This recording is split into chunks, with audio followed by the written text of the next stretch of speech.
J'ai récemment fait ma première photographie de chevreuil, enfin je te résume tout ça dans cette vidéo. Il y a quelques jours, il y avait un meeting aérien au-dessus de chez moi.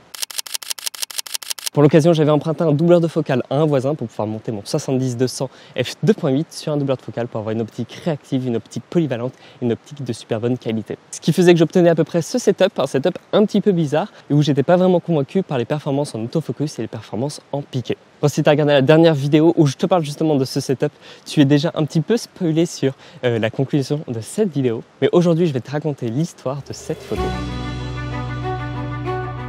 Justement, pour faire mes tests, je suis sorti faire une petite photographie animalière. De base, je partais à la rencontre de quelques oiseaux pour essayer de tester la réactivité de mon objectif. Au final, j'ai pas croisé beaucoup d'oiseaux. Ce soir-là, ils étaient bien cachés dans les feuillages des arbres environnants. Et du coup, j'ai fait le choix de continuer mon chemin et d'aller me balader au milieu des rangs de vignes pour voir si je verrais peut-être des petits rapaces voler ou si je verrais des petits mammifères à prendre en photo. Et c'est là où, en passant au bout d'un rang de vignes, j'aperçois un petit chevreuil.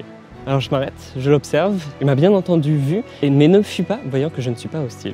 J'en profite pour prendre mon appareil photo, faire quelques photos, dont cette photo. Voyant que ma présence le gêne, bien sûr je reprends mon chemin, je marche 4-5 mètres, jusqu'à l'entendre partir dans les bois, aller se cacher devant moi. À ce moment-là, je fais le choix d'aller me placer un petit endroit le long de la forêt, couché au sol, histoire d'être le moins visible possible. Mon but est vraiment de ne pas le déranger, juste de pouvoir immortaliser s'il refait un passage dans cette ligne. Et là, j'entends des craquements dans les bois, j'entends des branches s'agiter et je vois sortir de la lisière du bois ce chevreuil qui traverse paisiblement les rangs de cette ligne. J'avais mis mon boîtier en obturation électronique, ce qui m'a permis de capturer beaucoup d'images de cette rencontre.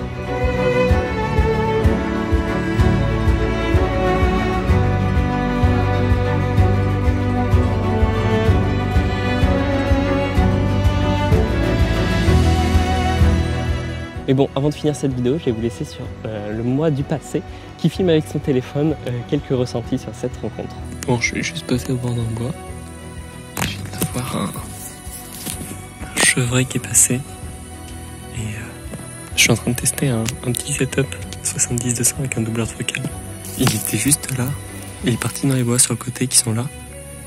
Et après, il est revenu tranquillement. Il est juste passé ici devant. Puis il est descendu dans ce rang de vigne pour repasser dans le bois au fond. Donc, une petite rencontre bien sympathique. C'est comme ça du coup que j'ai pu réaliser ces différentes photos. Ce sont mes premières vraies photos de chevreuil. Enfin, dans mon passé de photographe, j'ai déjà pu faire quelques photos de chevreuil, mais jamais des photos où j'étais vraiment fier et vraiment heureux de la qualité que j'avais pu apporter. Et alors, il faut savoir que je ne me considère absolument pas comme un photographe animalier. Personnellement, la photographie animalière est plutôt un passe-temps, quelque chose que je fais de temps en temps quand j'ai du temps libre. Je prends plaisir à aller me promener, je prends plaisir à observer le monde qui m'entoure et je prends plaisir à faire quelques photos.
Quand je fais des photos d'animaux, quand je fais des photos d'oiseaux, je suis loin d'essayer de faire les plus belles photos possibles, je suis loin de me considérer comme un photographe animalier. Je suis plutôt quelqu'un qui est là, qui a la chance d'avoir du bon matériel photo et qui l'embarque pour pouvoir immortaliser ces quelques petites rencontres qu'il peut faire de temps en temps. Au final, ce 140-400 avec ce 70-200 équipé sur un doubleur de focale aura été le compagnon parfait. Et je peux le dire qu'il est bien réactif pour ce genre de photographie avec un bon piqué.